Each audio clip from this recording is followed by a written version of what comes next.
நாங்கள் காட்டு நெல் ஊற வச்சு அப்போல்லாம் பச்சை நெல்லில் அரைச்சி உடனே வேவிக்க முடியாதுங்க, நேரம் இல்லை. அதனால் காய வச்சு எடுத்து வச்சுட்டோம். இப்போ ஊற வச்சு வேவிச்சு அரைச்சி நாங்கள் அரிசி பண்ணி தான் வீட்டுக்கு எடுத்துகிட்டு வருவோம்.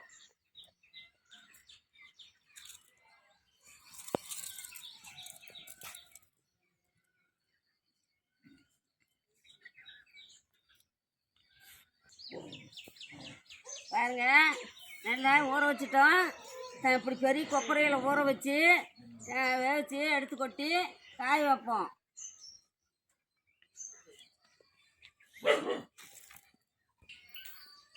வரநெல் ஊற வச்சா 6 மணி நேரம் ஊற வச்சு அப்புறமேல வேவிச்சு என்ன ஒரு 10 நிமிஷம் வேவிச்சிக்கலாம். நல்லா சூடாக நல்லா நம்மளுக்கு நெல் கப்ப கப்பனா ஆவி வந்தால் எடுத்து கொட்டிக்கலாம்.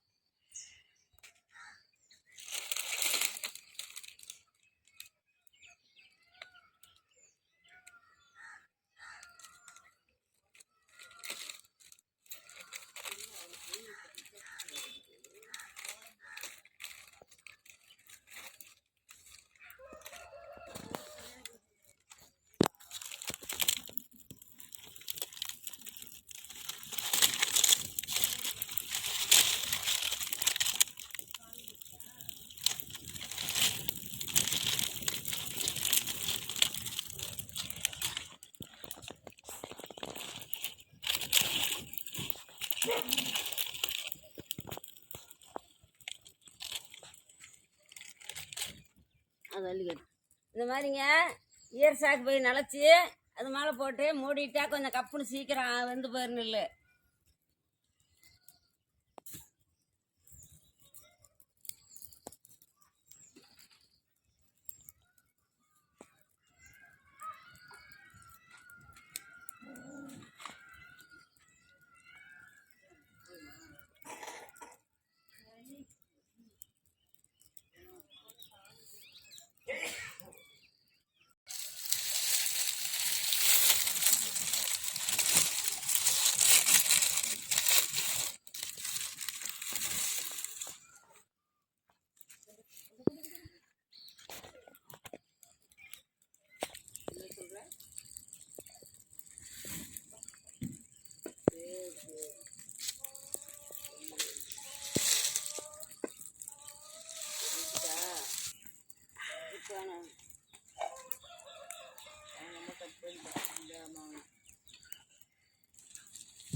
பாருங்க, இப்படி 4 பக்கமாக ஒரே மாதிரி தீ எரிஞ்சால் தான் ஒரே மாதிரி வேகும். ஒரு பக்கம் நல்லா வரும், ஒரு பக்கம் நல்லா வேகாது. அடுப்பறியில்லைனா ஒரே மாதிரி அடுப்பறியணும். அப்போ தான் ஒரே மாதிரி நெல் வச்சு எடுக்கலாம்.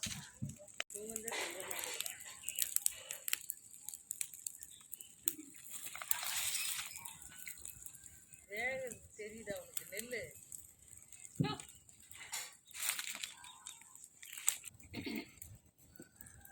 பாருங்க, நெல் வந்துருச்சு, ஆவி வந்துருச்சு. நம்ம இறக்கிடணும்.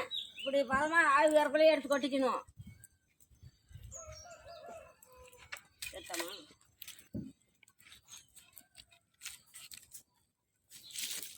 வேற ஆக்கியாம வேற வைக்காம வரலாம் வேணாம், எடுத்து கொட்டுறதுக்குள்ள வழி போயிடும்.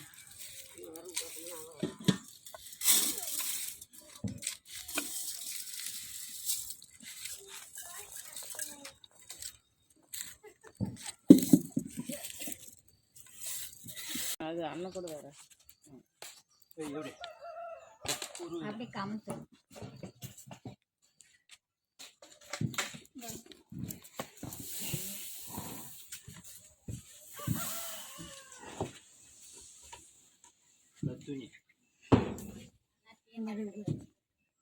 அந்த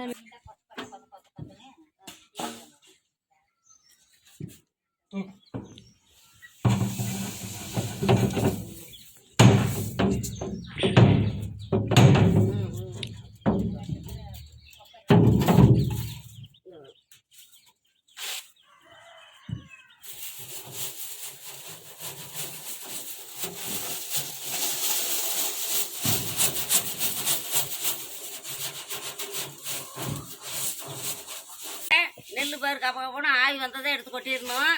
நல்லா வெந்து போச்சுன்னா நல்லா இருக்காது. நல்லா கப்பம் ஆவி வந்ததே எடுத்து கொட்டிக்கணும். இப்படி கொட்டி காய வச்சா தான் நல்லா இருக்கும். அரிசி உடையாத இருக்கும், குங்குமம் மணக்கும்.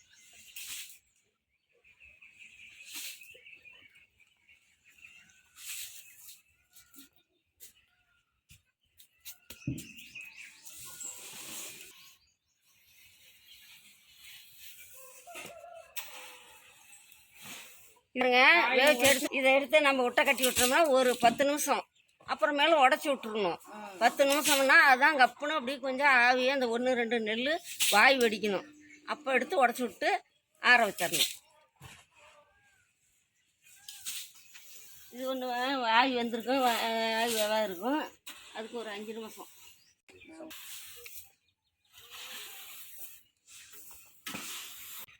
பாருங்க, 2வது ட்ரிப்பு நெல் வேவிக்கிறதுக்கு எடுத்து கொட்டுறோம்.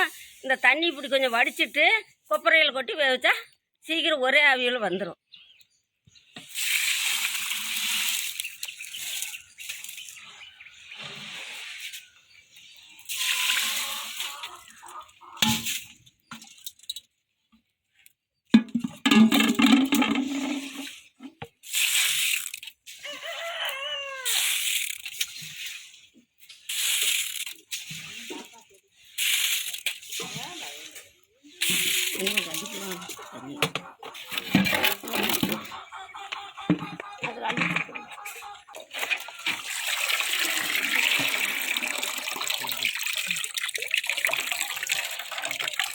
இப்படியே சல்லடையில் அள்ளி தண்ணி கொஞ்சம் வடிக்கிறேன்னா இப்படி வடிச்சுங்க. அப்படியே மக்கள் தண்ணி எடுத்து அப்படி கொட்டலாம்.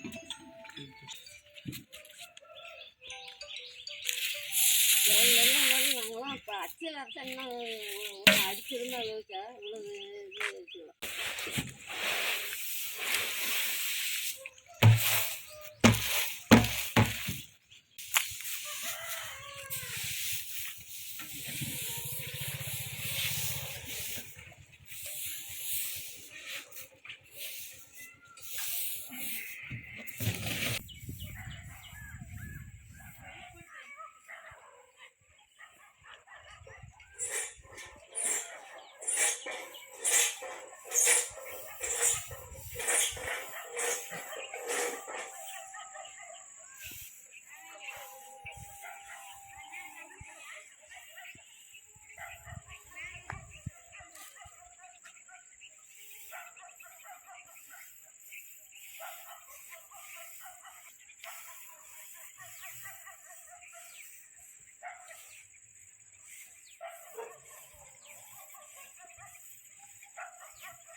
பாருங்க, எங்கள் காட்டில் விளைஞ்ச நெல் காலையில் வேவிச்சு கொட்டினேன். காலையிலேருந்து களைச்சி விட்டேன். 1 மணி நேரத்துக்கு ஒருக்கா இப்படி களைச்சி விட்டு நல்லா நெல் காஞ்சிடுச்சு. இன்னுமா அள்ளி வச்சிடலாம். அந்த மாதிரி பதமாக காய்ச்சமா நெல்லை வேவிச்சு கொட்டி இப்படி காய வைக்கணும். 1 மணி நேரத்துக்கு ஒருக்கா நல்லா கிளச்சி விடணும். பாருங்க, இதை வந்து இன்னும் மூட்டை பிடிக்கணும். மூட்டை பிடிச்சி கொண்டு போய் கீழே வச்சு காலையில் நாளைக்கு வண்டியை ரெடி பண்ணி கொண்டு போய் மிஷினில் அரைச்சிக்கிட்டோன்னா இப்படி கொண்டு போய் அரைச்சாதான் பதமாக நெல் அரிசி நல்லா இருக்கும். அது வந்து நான் பாத்திரத்தில் நெல் வேவிச்சு போட்டு இந்த மாதிரி அரிசி எடுத்தால் தான் அரிசி பார்த்தா நல்லாயிருக்கும். கொஞ்சம் ஈரமாக இருந்தாலும் அரிசி வரைஞ்சிடும், காஞ்சிட்டாலும் அரிசி கட்டி விட்டு போயிடும்.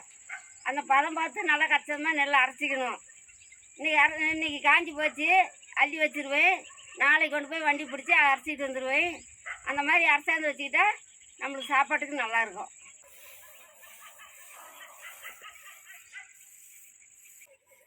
இந்த நேரத்தில் ஆள் கிடைக்க மாட்டேங்குது. ஒன்று மாட்டேங்குதுமா, நானே அப்படி ஓடியாடுறேன். விவசாயத்துக்கு ஆளே கிடைக்க மாட்டேங்குதுமா. நெல்லை வேவிச்சு கொட்டிக்கிட்டு பாருங்கள், நல்லா வெள்ளை புடவை தூக்குன்னு கட்டிக்கிட்டு இருக்கிறீங்க.